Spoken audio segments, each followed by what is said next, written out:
নিয়তির কি অদ্ভুত খেলা। হয়ে গিয়েছে শ্রাদ্ধ শান্তির কাজ, কেটে গিয়েছে 25টা বছর। তারপরে আচমকা পরিবারে ফিরলেন গৃহবধূ।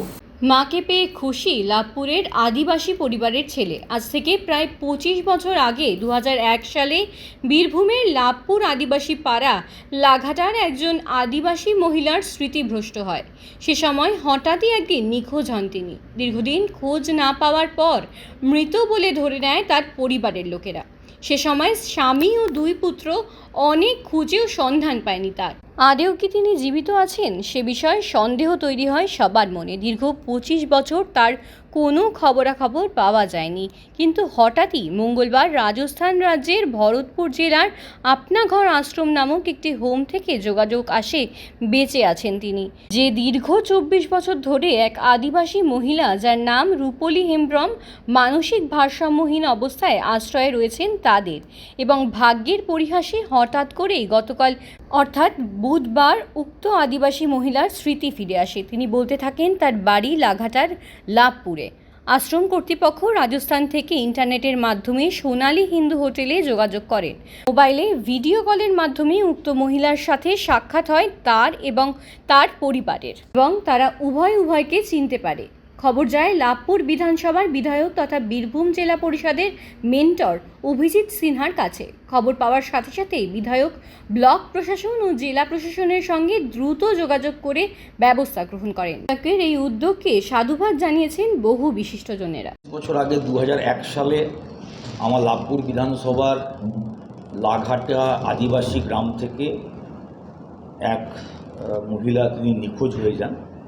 একটু মানসিক ভারসাম্যহীন ছিলেন বলে তাদের পরিবার থেকে বলছিলেন। তারপরে তখন তার স্বামী এবং দুই পুত্র তারা সংসারে ছিলেন। 24-25 বছর ধরে কোনো খবর পাওয়া যায়নি। গতকাল রাজস্থান থেকে একটা ফোন আসে লাভপুরে যে তাদের হোমে একজন আদিবাসী ভদ্রমহিলা আছেন, যিনি 24-25 বছর ধরে আছেন, কিন্তু স্মৃতি তার লোপ পেয়ে গেছে। তিনি কোথায় বাড়ি বা কী কিছু বলতে পারছিলেন না। কিন্তু তিনি গতকাল সকাল থেকে বলতে লেগেছেন যে আমার নাম এই এবং আমার বাড়ি লাঘাটা লাভপুর।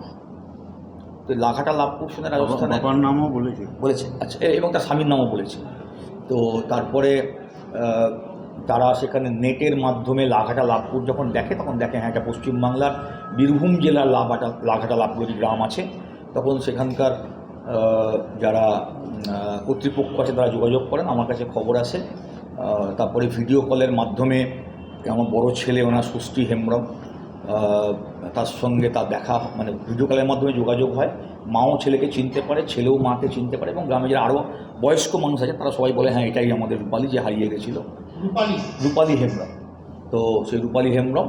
তো তারপরে আমরা জেলা প্রশাসন এবং ব্লক প্রশাসনের সঙ্গে যোগাযোগ করি এবং আমরা সিদ্ধান্ত নিয়েছি যে আজকে আমার বড় ছেলে, আমাদের ষষ্ঠী হেমব্রম, এবং আমাদের আদিবাসী সেলের ব্লক প্রেসিডেন্ট নারু মুর্মু, এদেরকে নিয়ে আমি রাজস্থান রওনা হচ্ছি, এই আশা নিয়ে যে সে আদিবাসী মাকে যাতে তার ছেলেদের সাথে আমরা সুস্থভাবে নিয়ে এসে যোগাযোগ করে দিতে পারি।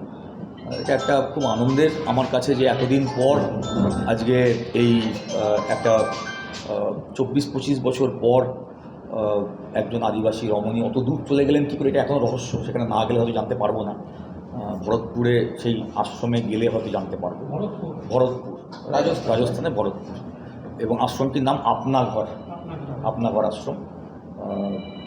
আপনাদের সকলের শুভেচ্ছা লাগবে, ঈশ্বরের আশীর্বাদ লাগবে, যাতে করে আমরা সবাই মিলে গিয়ে, যুদ্ধের পরিবেশ চলছে আপনারা জানেন, একটা অনেক রকম হয়তো বাধা নিষেধ আছে। তো এখন দেখা যাক, আপনাদের সকলের শুভেচ্ছা নিয়ে আমরা রওনা হচ্ছি। এত বছর পর পরিবারকে ফিরে পাচ্ছে, মানে তার মাকে ফিরে পাচ্ছে, কতটা? ছেলেকে জিজ্ঞেস করুন, তার ছেলে আছে, তার মানে আপনি নিজেও যাচ্ছেন? আমি নিয়ে যাচ্ছি, কারণ এটা আমার দায়িত্বের মধ্যে পড়ে। তার কারণ এরা আদিবাসীরা একদম সাধারণ মানুষ, আপনারা বুঝতে পারছেন তো। এবং ওখানে হয়তো গেলে হিন্দি এবং ইংরেজি ভাষার প্রয়োজন হতে পারে। এনারা তো বুঝতেই পারছেন একদম আমাদের আদিবাসী ভাই, সাধারণ মানুষেরা।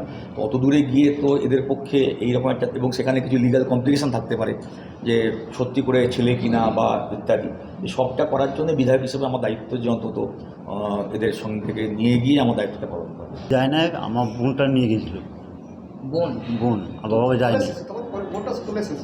আচ্ছা।